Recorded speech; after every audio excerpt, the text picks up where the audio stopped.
pulling up here to a spot today for Booner School, and as you can see, we've just come through a bunch of standing CRP grass, and there's a bunch up ahead of us, and I've carved out this future plot right here that we're going to turn into a plot.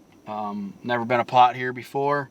We've got a lot of bedding cover up here on the left, across the road, you know, not too far. There's a big hollow with bedding in it.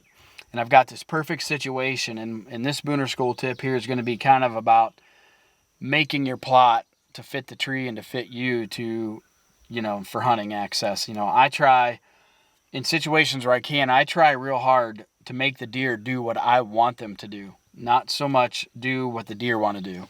Because with the deer, most everything is always on their terms. And so what I try to do is curve that and make the deer do what I want them to do. And makes it easier to try to kill the deer you're after, or any kind of deer in general. Because like this farm here, you know, my wife will probably hunt it, my son, things like that. So I'm trying to just make things to make easier access, bring the deer to where I want them, to where we're not intruding the farm so much and pushing out the bedding and things like that. So let's get out here and I'll explain to you kind of what I'm looking at here and why I'm doing what I'm doing. Now you can see what we've got is we've got a tree line here that separates. There's kind of a woods here, and there's just a little strip of grass which you can't see right now. Another strip of this CRP that's probably only, you know, 30 yards wide at the widest point, but then it necks down to 20 yards right here where this ravine is. You can see how this field kind of does this. Well, that strip of grass on the other side of this tree line necks down to about 20 yards. And you can see right here, I have these perfectly bigger trees. I got a couple cherry and a couple big hickory right there that make triple trunks, things like that. So that gives me some really good options. So this field goes a long ways, this CRP grass. It's probably honestly, it's probably a 30-acre chunk of CRP grass on the left side of all this, you know, on the right side, downhill side of all this bedding. Well, what I did is I decided that according to where these trees were, that would make it the easiest place to have a tree stand put up or to tuck a redneck blind in there on, you know, on legs. It'd give me a great place to hide. And you can see as Javen, I'll have Javen, you know, shoot the camera over that way, and you can see you've got a lot more cover there than compared to some of these little trees. And what you always have to keep in mind too is remember that when fall gets here, those leaves are going to start dropping. So you kind of have to have some meat on the trees to kind of get you that block, you know, to be able to tuck in there and hide, you know, hide your silhouette. And, you know, triple trees like this that have triple trunks and things are perfect situations like that.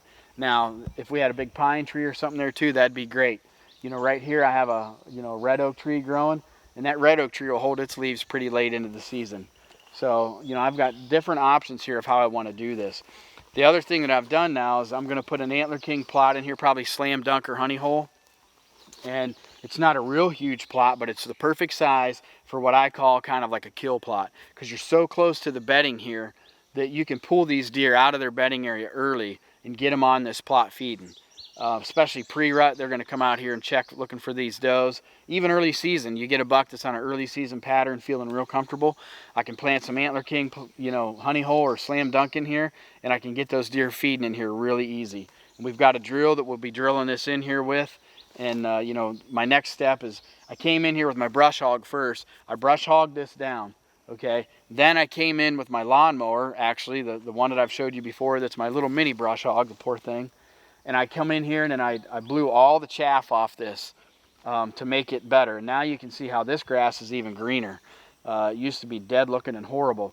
So now if I just kept doing this, I could actually just put clover in here and it would grow.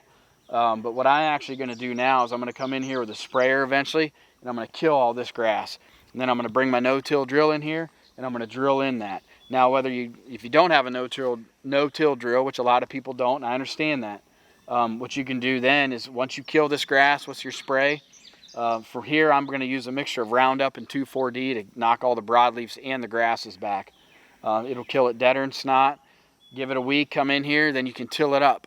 And you know, rototill it up, do whatever you need to, and then, you know, put your seed in there, take a pH test. You know, you want it to be around that 6 to 7 mark. 6.5 to 7 is perfect. And then if it's not there, then go to your ag place, figure out what you need to put in it. You know, how much lime, how much you know, phosphorus, nitrogen, whatever you need for your plot and what you're going to plant, you know, get that pH level up to where it needs to be. And then, you know, once you've got it tilled in, go ahead and plant your plot, pack it down when you're done, pack your seed, get that good seed to soil contact, get your stands in, do it all at one time, and you are going to have basically a little deer factory is what's going to happen. You know, now granted, this can work anywhere in the country. I happen to be in Ohio here where I'm doing this, but you know, situations like this are good for anywhere. Doesn't matter if it's Pennsylvania, New Jersey, wherever. You know, a lot of people, they say stuff like, well, I wish we had that ground. You know, we don't have ground like that to kill those big bucks, and I understand that. Not every state has really big rack deer. So in my mind, if you live in a state that, you know, your best deer could be a 120, well, God bless you, you know. Do the work, and if killing a 120 in your state's a big deer, have at it, you know. If you're just looking to do something to kill with, you know, harvest deer with your family and kids and friends and whatever, same thing, enjoy it. Just do it.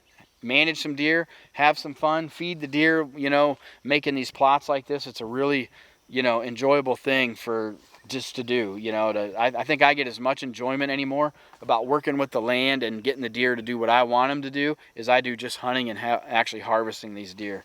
But, you know, the whole idea of this tip was, you know, with Booner School here was to, you know, put the plot, build the plot and build your spot to where it's easy for you to get in here. You know, I've got a path mode here. We can sneak in here, you know, on this plot real easy. Avoid the bedding area. These deer aren't even going to know we're here. We can slide in on the back side of this tree line. I've already got a path mode, and we can get right into those trees or the blind, whichever we decide to stick here, and we're golden. And it's just basically a waiting game. Wait for those deer to come out. The next thing about it is so awesome is that, you know, if this plot happens to load up with deer late in the evening and we're pinned in there, I can have my wife or somebody drive in here real close. They can kind of bump the deer off with a vehicle. They're not going to think anything of it. You know, they're used to seeing vehicles around here, farm machinery, things like that. Then we can slide out and get out of here. I always make my plots like this where I can access them with a truck or something like that just for that reason. So that's your Booner School tip here for today. You know, using your Antler King, your stands, all that stuff to your advantage and making the deer come to you. It's a great tip. You know, hopefully it helps you out if you can apply it.